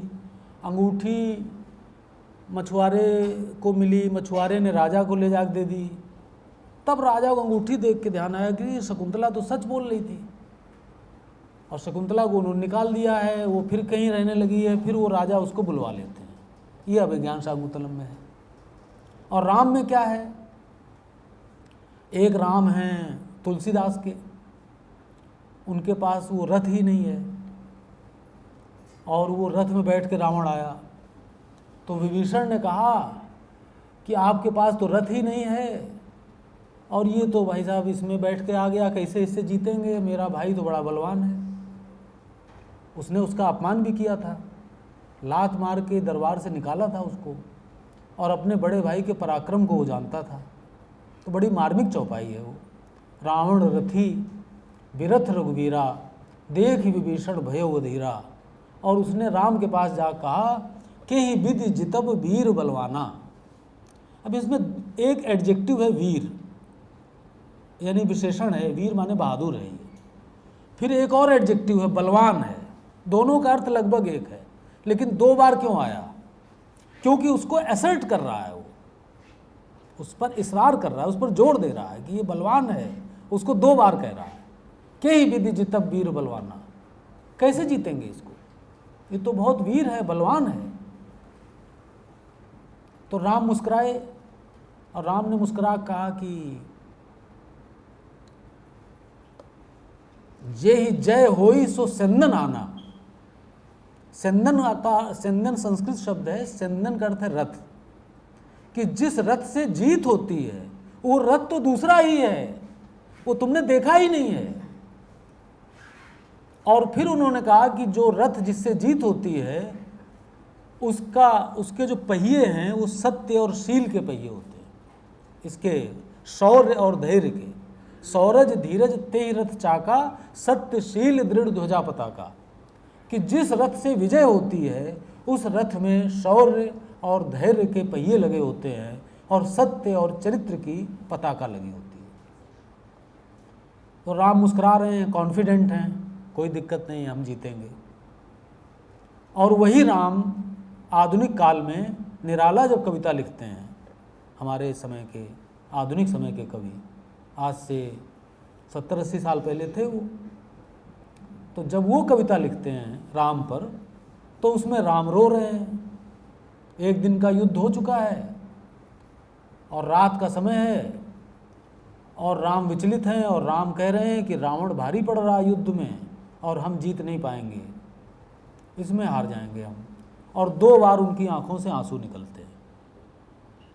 बोले रघुमणि मित्रवर विजय होगी न समर, कहते छल छल हो गए नयन राम के। और फिर सीता की याद करके कहते हैं कि जानकी हाय उद्धार प्रिया का हो न सका, कि मैं मुक्त नहीं करवा पाया जानकी को, सीता को। और राम वहाँ विचलित हैं, रो रहे हैं। क्यों? मिडिवल एज के राम कॉन्फिडेंट हैं, मुस्कुरा रहे हैं, विभीषण डरा हुआ है, आधुनिक काल के राम रो रहे हैं, कह रहे हैं रावण से जीत नहीं पाएंगे। अब आप कहेंगे कि हमने ये कथा पर करा रहे हैं और ये कविता बता रहे हैं। मैं इसलिए बता रहा हूँ कि जो महाभारत है और जो रामायण है, दोनों कथा काव्य हैं, मतलब कहानी है जो कविता के रूप में आपको सुनाई गई है, बताई गई है, लेकिन हैं दोनों कहानियाँ। और ये रो रहे हैं, और जब आप निराला को पढ़ेंगे तो लगेगा कि हाँ राम तो रो रहे थे। You will believe it. यही तो ताकत है उसकी, यही तो उसका जादू है। कहानी का जादू यही है कि जब आप उसको पढ़ेंगे तो आपको सच्ची लगेगी, आपको लगेगा हाँ ये तो राम पे बहुत बड़ा संकट है और राम का रोना बिल्कुल स्वाभाविक है। और तुलसीदास को जब पढ़ेंगे तो आपको राम की मुस्कुराहट सच्ची लगेगी, झूठी नहीं लगेगी। यही साहित्य का जादू है। और थाईलैंड की रामायण जब पढ़ेंगे तो आपको वो बात सच्ची लगेगी। थाईलैंड की मैं आपको बताऊं कि हमारी ज़्यादातर भारतीय भाषाओं में रामायण लिखी गई है और दुनिया में भी कई देशों में रामायण लिखी गई है। थाईलैंड की जो रामायण है उसमें एक मैजिकल रियलिज्म है। अब मैं थोड़ा मॉडर्न एज में आ जाता हूँ, नहीं तो आप कहेंगे कि ये तो वहीं टहलाते रहे महाभारत और रामायण में। तो मैं अपने लेक्चर का आखिरी हिस्सा आधुनिक काल की राइटिंग पर आ रहा हूँ। तो एर्नेस्ट हेमिंग्वे का नाम शायद आप ले रही थी। Hemingway Nobel prize winner writer, ये ममता जी ने नाम लिया था। तो हेमिंग्वे ने कहा था कि मतलब झूठा कोई वाक्य मत लिखो, हर बात सच्ची लिखना। और प्रेमचंद को अगर आप पढ़ेंगे तो प्रेमचंद के यहाँ आपको माइथोलॉजिकल स्टोरीज नहीं मिलेंगी, जो हिंदी के बहुत बड़े राइटर माने जाते हैं। सारी सच्ची बातें मिलेंगी। तो सच्ची बातों से जो वो महान रचना क्रिएट करते हैं, जो करुणा क्रिएट करते हैं, वो तो बिल्कुल ऐसा लगेगा कि डाउन टू अर्थ जो रियलिटी है उससे वो पैदा हो रही है, ग्रेटनेस। जैसे आप गोदान पढ़िए तो उसका मैं एक बार पढ़ा था मैंने स्टूडेंट लाइफ में, दोबारा मैं वो पृष्ठ खोल के पढ़ने से डरता हूँ, क्योंकि उसका जो नायक है उसका नाम है होरी, और वो आज की भाषा में कहें तो पिछड़ी जाति का है, ओबीसी शायद है वो। और जितने हमारे यहाँ एपिक्स थे, महाकाव्य थे प्राचीन काल में, उनके सबके नायक सवर्ण होते थे, चाहे राम हो, चाहे कृष्ण हो, चाहे परशुराम हो, जो भी हैं। और राल्फ फॉक्स ने ये कहा कि अब तो महाकाव्य नहीं लिखे जाएंगे, एपिक्स नहीं लिखे जाएंगे, आधुनिक काल का जो नॉवेल है वही एपिक है। मॉडर्न एज में जो नॉवेल लिखा जाएगा वो राल्फ फॉक्स ने कहा कि वही एपिक है। तो आप ये मान लीजिए कि भारतीय परंपरा का पहला महाकाव्य है, एपिक है या एपिकल स्टोरी है गोदान, जिसका नायक सवर्ण नहीं है, पिछड़ी जाति का एक किसान है जिसके पास थोड़ी सी ज़मीन है और एक साधारण सी इच्छा है, वो चाहता है कि मेरे दरवाजे गाय बंधी हो। अगर आपको लगे कि कहानी पर बात होनी थी और ये उपन्यास पर बोलने लगे, तो मैं आपको विनोद कुमार शुक्ल, जो हिंदी के बहुत अच्छे कवि और बहुत अच्छे कथाकार हैं, उनका एक इंटरव्यू मैंने किया था। तो मैंने पूछा कि कहानी और उपन्यास में क्या फ़र्क लगता है आपको, तो बहुत ही भोला उत्तर दिया उन्होंने, लेकिन बहुत ही सुखद, बहुत ही दिलचस्प उत्तर है। उन्होंने कहा कि ज़्यादा पेज का हो तो नॉवेल है, कम पेज का हो कहानी है। तो इसलिए ये कोई बात नहीं है कि हम नॉवेल पर बोल रहे हैं, कहानी क्यों नहीं, कहानी भी बता देंगे आपको अभी थोड़ी देर में। तो उसमें वो ये चाहता है कि मेरे दरवाजे पे गाय बंधी हो, वो गाय खरीदना चाहता है। तो गाय के लिए कर्जा लेता है, कर्जा चुकाने में उसकी सारी खेती बिक जाती है। लंबी कहानी है, उसमें नहीं जाएंगे। और अंत में वो मजदूर, जिसको कहते हैं ना भूमिहीन मजदूर, जिसके पास खेती नहीं रह गई, किसान नहीं रह गया, वो मजदूर में कन्वर्ट हो गया और सड़क पर वो मजदूरी कर रहा है। और लू लगने से यही मौसम रहा होगा जिसमें हम लोग यहाँ एक शॉल दी गई। तो मैं सोच रहा था कि मई जून के महीने में शॉल दी गई तो क्या मुझसे ये अपेक्षा की जा रही है कि मैंने अभी एसी लगवाया है गरीब आदमी ने, तो उसमें एक ऑप्शन था रिमोट में पावर चिल, तो मैंने उसको फ़ोन किया कि क्या है भाई, तो बोला इसमें ज़्यादा ठंडा हो जाएगा और इसमें लेकिन बिल बहुत आएगा। तो मैं शॉल लेके मुझे लगा कि मैं पावर चिल से पहले ठंडा करूं फिर उसको ओढ़ के लेटूं। खैर, तो वहाँ वो लू लगते हुए उसकी मृत्यु होती है, लू लगने से सड़क पर, कम एज में होती है। आप शुरू में नॉवेल शुरुआत करेंगे, 300 से ज़्यादा पेज का नॉवेल है। शुरू में पति पत्नी बात कर रहे हैं, होरी और धनिया, नाम भी देखिए आप कैसे नाम है। प्रेमचंद भी उसी लाइन के राइटर हैं एर्नेस्ट हेमिंग्वे की, कि झूठ कुछ नहीं लिखना है। अगर वहाँ नाम वो राधा टाइप नाम होता कुछ तो वो बेकार हो जाता, वो अनरियल हो जाता। धनिया नाम है पत्नी का, लड़के का नाम गोबर है, सोचिए आप कैसे लिखेंगे आप। मैं भी गांव का हूँ इसी ज़िले के, लेकिन वहाँ जाने से डरता हूँ क्योंकि उस सच्चाई का सामना करने के लिए बहुत कलेजा चाहिए। आज भी वहाँ गोबर है, होरी है, धनिया है, वो सारी चीज़ें हैं, केवल हमने उसको देखना बंद कर दिया है। वो देखते किधर हैं? मल्टीप्लेक्स की तरफ, मॉल्स की तरफ, 6 लेन हाईवेज़ की तरफ, ये सब मेट्रो की तरफ। ये आपको लग रहा है विकास है, ये बहुत 5-10% लोगों का 5-10% इंडियन्स के लिए है। ये 90% भारत बेदखल है इस विकास से, इस मॉडल से। खैर वो फिर वही होगा कि पॉलिटिकल बोल दिया। मैं आपसे ये कह रहा हूँ कि वो लू लगने से मर जाता है। गोदान की शुरुआत में ही पति पत्नी बात कर रहे हैं, तो वो कहता है मर्द तो 60 पे पाठे होते हैं, लेकिन 60 साल की उम्र में भी पट्ठे यानी मजबूत होते हैं। होरी के मुंह से ये वाक्य निकलता है। तो उसकी पत्नी कहती है होते हैं लेकिन तुम्हारे जैसे लोग नहीं होते। तो वो उसकी कमजोरी, मतलब वो शरीर से कमज़ोर हो गया है कम उम्र में ही, संघर्ष की मार पड़ने के कारण। तो उसको बुरी लगती है ये बात। तो कहता है कि 60 के होने की नौबत नहीं आएगी।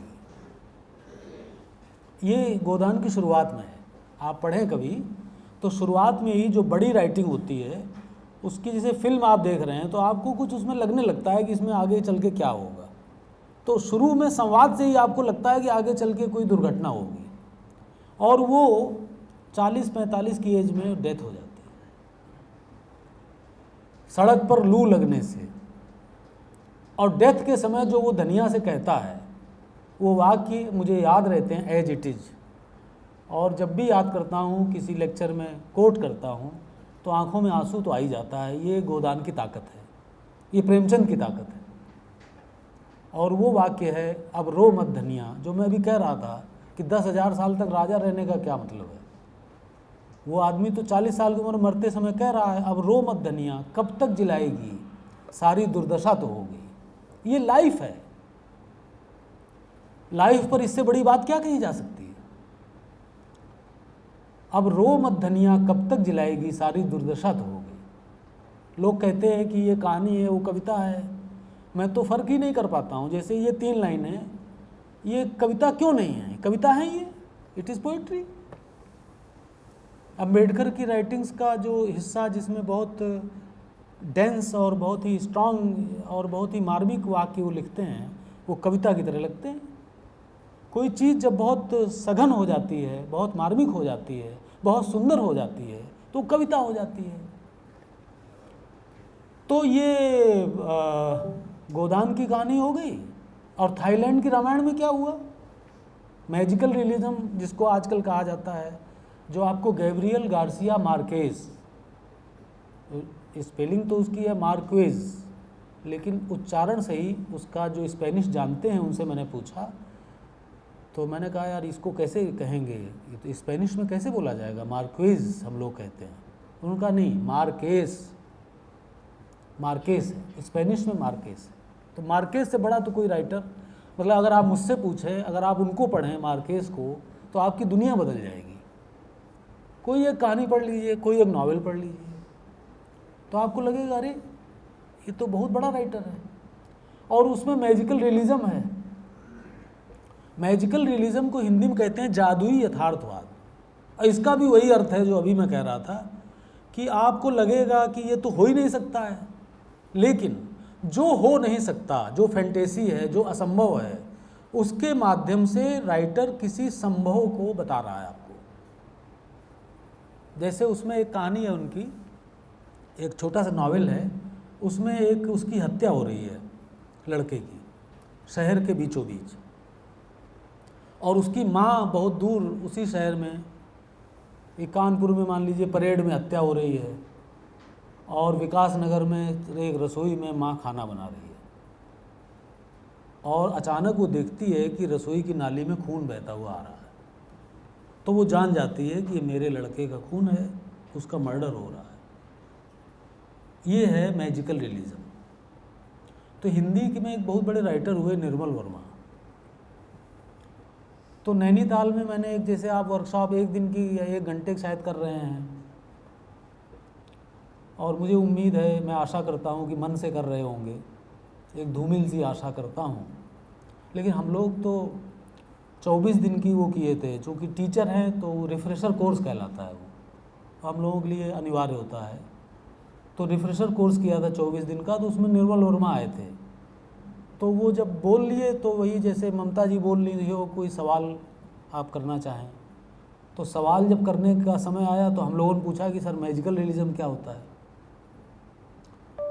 तो बोले ये आलोचकों ने, अध्यापकों ने अपनी सुविधा के लिए शब्द गढ़ा है, मुझसे अगर आप पूछें तो उन्होंने ये मार्केस के उपन्यास की ये घटना सुनाई, और बोले मेरे लिए ये जादुई यथार्थवाद नहीं है, और जो उत्तर दिया मैं ज़िंदगी भर भूल नहीं पाऊंगा उसको। उन्होंने कहा कि अगर किसी लड़के का मर्डर हो रहा है तो उसका खून बहते हुए उसकी माँ के पास नहीं जाएगा तो कहाँ जाएगा। आपको ये जादुई यथार्थवाद लगता होगा, मुझको नहीं लगता है।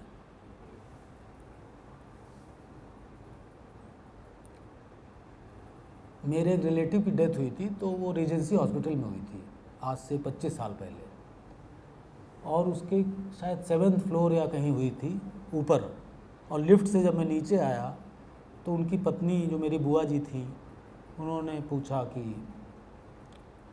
क्या हुआ, डेथ हो चुकी थी। डॉक्टर ने लास्ट में बुलाया था कि मतलब देख लो डेथ हो रही है। वो मेरे जीवन की पहली डेथ थी जो होती हुई देखी मैंने। मैं नीचे आया तो अब ये वही मैं शुरू में बोला ना, we all are stories at the end. नीचे आए तो बुआ जी ने पूछा कि क्या हुआ बेटा, लगता है फूफा जी नहीं रहे। मैंने कुछ जवाब नहीं दिया। जब मैं कुछ बोले ही नहीं तो उन्होंने खुद ही कहा कि वो नहीं रहे। अब आप कह दो कि जादुई यथार्थवाद है, भाई वो तो बोला नहीं कि नहीं रहे, लेकिन उन्होंने तो चेहरा देख के कहा ना कि नहीं रहे। वो जो प्रेम करता है, सबसे ज़्यादा आशंका किसको होती है? जो प्रेम करता है। ये कालिदास ने कहीं लिखा है कि जो प्यार करता है उसको आशंका होती है, उसको लगता है कि गड़बड़ हो जाएगी, और वो जान जाता है जब गड़बड़ होती है, उसको इल्हाम हो जाता है।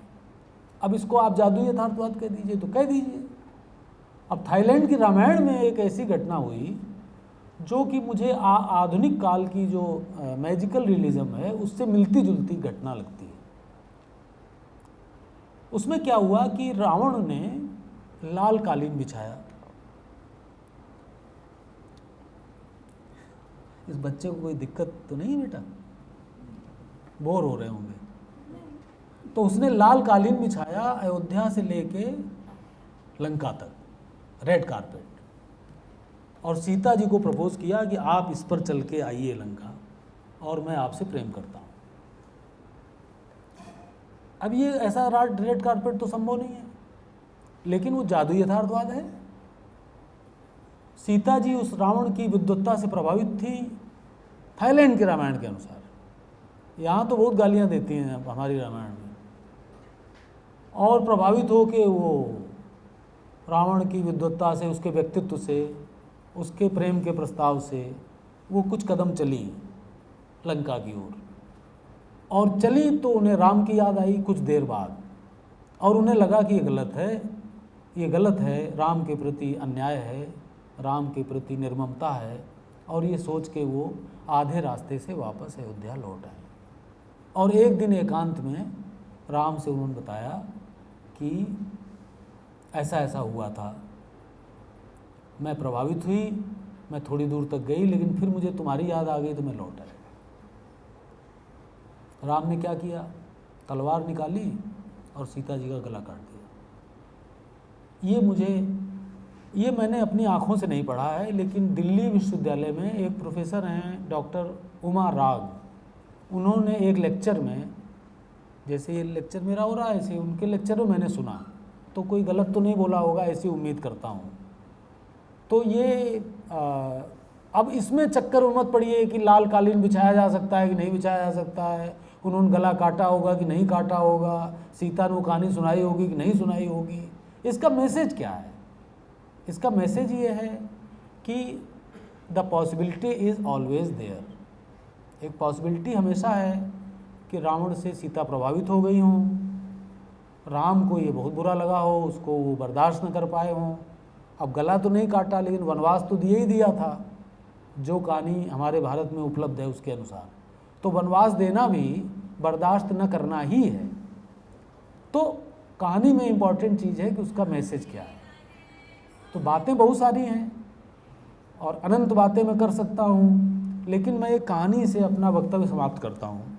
और ये कहानी है, एक छोटी सी किताब में लाया हूँ, होर्खे लुइस बोर्खेस, बहुत बड़े राइटर हैं, बोरहेस इनको कहा जाता है। उनका जो, ये भी स्पेनिश के हैं, जो बड़े राइटर्स हैं स्पेनिश के हुए हैं। बोरहेस की कहानियाँ, और एक छोटी सी कहानी है, एक पेज की कहानी होगी ये, और ये मैंने पढ़ी थी आज से करीब वही कोई 20 साल पहले। लेकिन मैं जब कहानी का नाम आता है तो मुझे यही कहानी याद आती है। मैं इतना ज़्यादा इससे प्रभावित हुआ। इसमें एक आदमी है जो सो नहीं पा रहा है।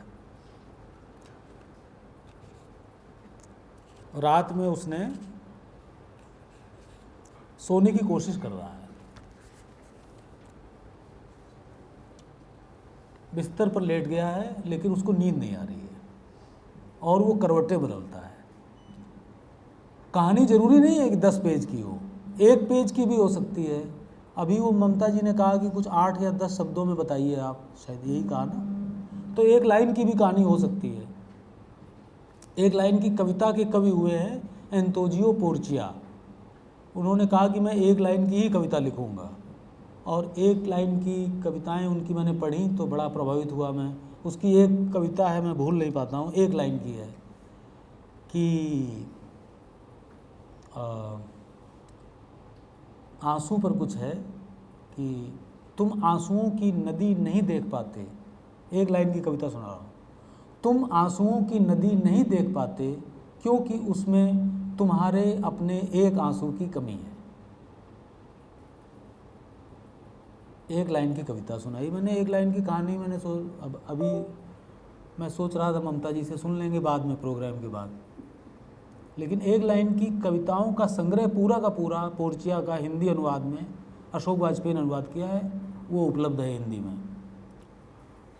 और ये कहानी 1 पैराग्राफ या 2 पैराग्राफ की होगी, लेकिन महान कहानी है। आधुनिक काल का पूरा टेंशन इस कहानी में आ गया है।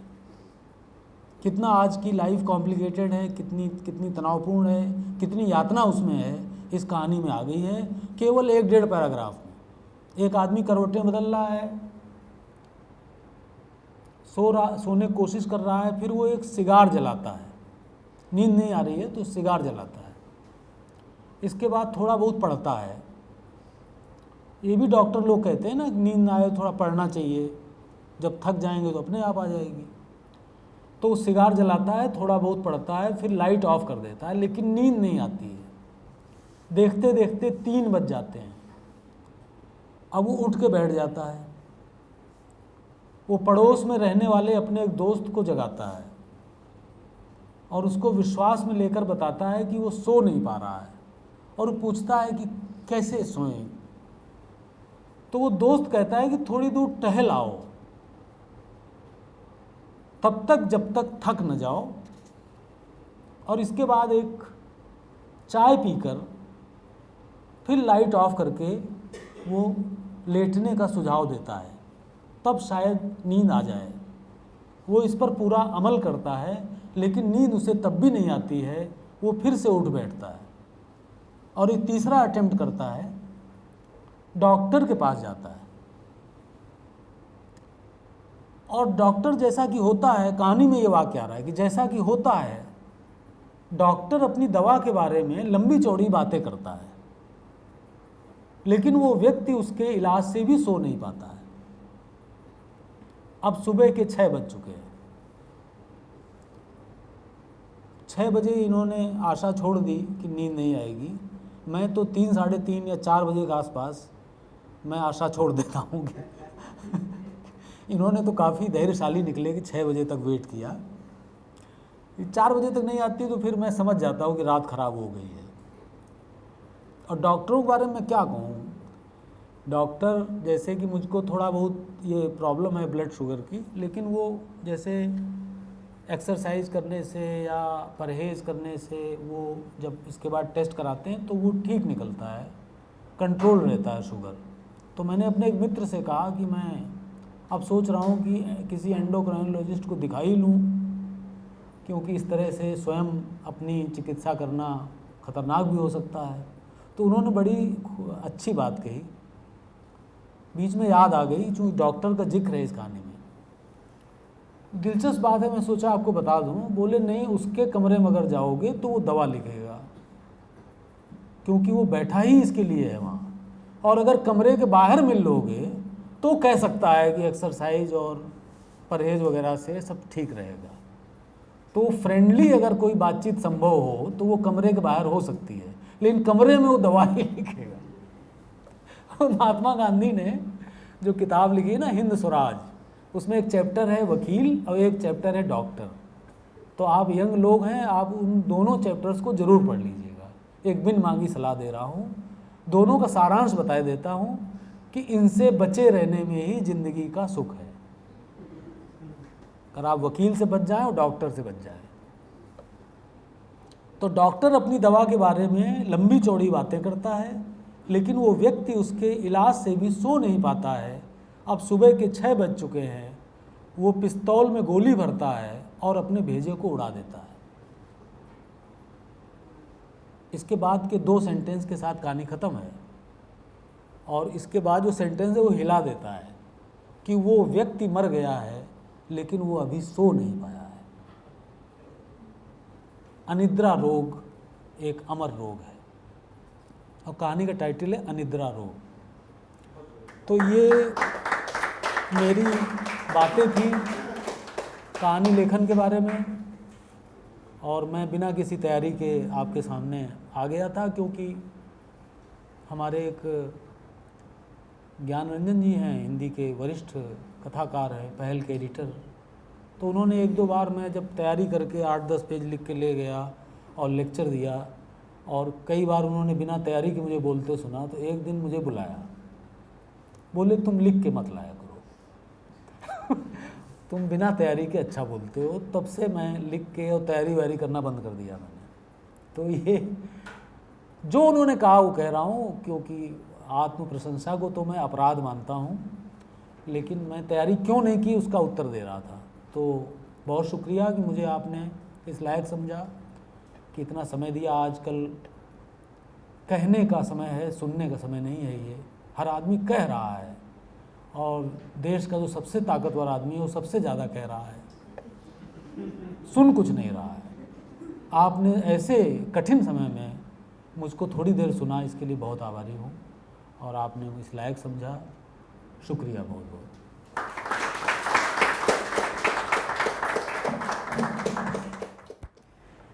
मैं आभार व्यक्त करना चाहूँगी श्री पंकज चतुर्वेदी जी का, जिन्होंने बड़े ही मनमोहक ढंग से हिंदी साहित्य के विषय में हम सबको अपने विचार साझा किए। अब मैं आमंत्रित करना चाहूँगी प्रोफेसर अर्क वर्मा जी को कि वे मंच पर आएँ और हमारे सभी वक्ताओं एवं श्रोताओं को धन्यवाद प्रस्ताव देकर सम्मानित करें। नमस्कार। पहले आप सभी का दोबारा से धन्यवाद करता हूं कि आप लोग यहाँ पर आए और आपने हमारे वक्ताओं को सुना। और आज का जो सेशन था, आज की जो वर्कशॉप थी, ये मुझे उम्मीद है कि आप सभी के साथ साथ आप सभी के लिए और ख़ासकर मेरे लिए बहुत ही अच्छी सीख लेकर के आई और विभिन्न तरह की सीख लेकर के आई। ममता जी को हमने सुना जिन्होंने बड़े सिस्टमैटिक तरीके से, बड़े ही अच्छे से हमें बाल साहित्य के बारे में बताया, मगर वो बाल साहित्य के बारे में नहीं, वो सभी तरह के साहित्य में बहुत सारी वो चीज़ें अप्लाई होती हैं और बहुत सारी वो चीज़ें जो हैं हम कई बार सोचते हैं, बात करना चाहते हैं, वो निकल कर नहीं आ पाती हैं, जिसको आपने बड़ी सहजता से, बड़ी सरलता से और एक बड़े सिस्टमैटिक स्ट्रक्चर के साथ समझाया, जो मुझे लगता है कि हमारे जो भी यहाँ पर छात्र सुन रहे हैं वो आइंदा अगर कभी लिखेंगे तो शायद ध्यान रखेंगे और उसको इस्तेमाल कर पाएंगे अपनी लेखनी में और अपनी लेखनी को बेहतर करते हुए। पंकज जी के बारे में मैं कुछ कहूँ, ये मेरे हिसाब से थोड़ा छोटा मुँह बड़ी बात हो जाएगी। पंकज जी हमारे बड़े प्रिय साहित्यकार हैं, हमसे जुड़े हुए हैं और जब भी उनको सुनता हूँ हर बार ऐसा लगता है कि सुनता ही जाऊँ और नई चीज़ें सीखता जाऊँ। पंकज जी ने जैसे कहा कि आप तैयारी करके नहीं आए थे, मुझे लगता है कि आपका जो अभी तक का जीवन है, जो लेखन है, जो आलोचनाएं हैं, वो अपने आप में एक बहुत अच्छी तैयारी हैं, जिससे कि हम जैसे लोगों को सीखने के लिए हमेशा मिलता रहेगा। आपसे वार्ता करते वक्त या आपको कहीं पर भी सुनते वक्त वो एक सीख जैसी जो है वो हर बार थोड़ी थोड़ी आप हमारे पास छोड़ जाते हैं, इसके लिए बहुत आभार व्यक्त करूँगा। और उम्मीद करता हूँ कि हम लोग शिवानी केंद्र की तरफ से, राजभाषा प्रकोष्ठ की तरफ से ऐसे बहुत से कार्यक्रम करते रहेंगे आने वाले समय में और आप सभी का साथ हमें मिलता रहेगा। इन्हीं शब्दों के साथ धन्यवाद।